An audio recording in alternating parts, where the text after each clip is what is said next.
On July 16, 1945, the United States tested the first atomic bomb, called Trinity. Over the next 5 decades, the country tested more than 200 bombs in the atmosphere.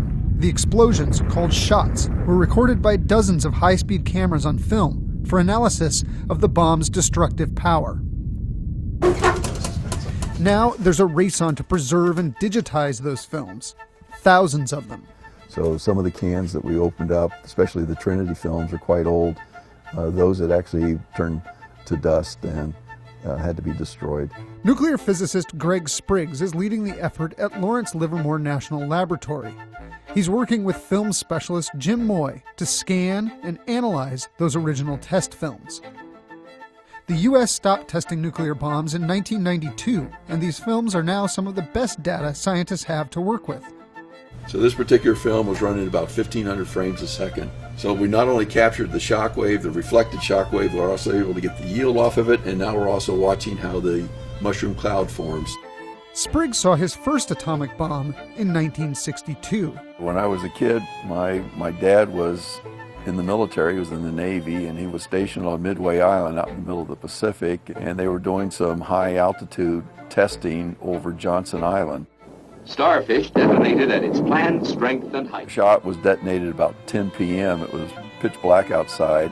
When it went off, the sky, it looked like it was noon, and it took about 15 minutes for the sky to go through all these different colors and end up coming back to being pitch black again. Had I known I was going to be a nuclear engineer later on, or a nuclear physicist, I would have paid more attention, but to me it was just a bright flash. In those days, figuring out the power of a bomb was done by measuring the size of the mushroom cloud, shock waves, or recorded light intensity of an explosion in a bomb film, and it was done by hand. It would have taken an army of workers a month to just get the light pulse off of one film.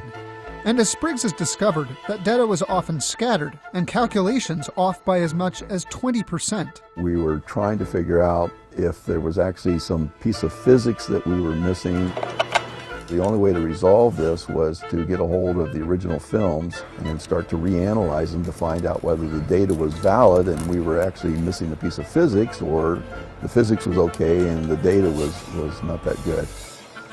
Now they have a Swedish film scanner and sophisticated computer models mowing through miles of film to get a better sense of the power, fallout, and potential destruction of a nuclear bomb. We're very hopeful that we're going to learn some new things here that they just did not have the technology to do back in the 50s and the 60s.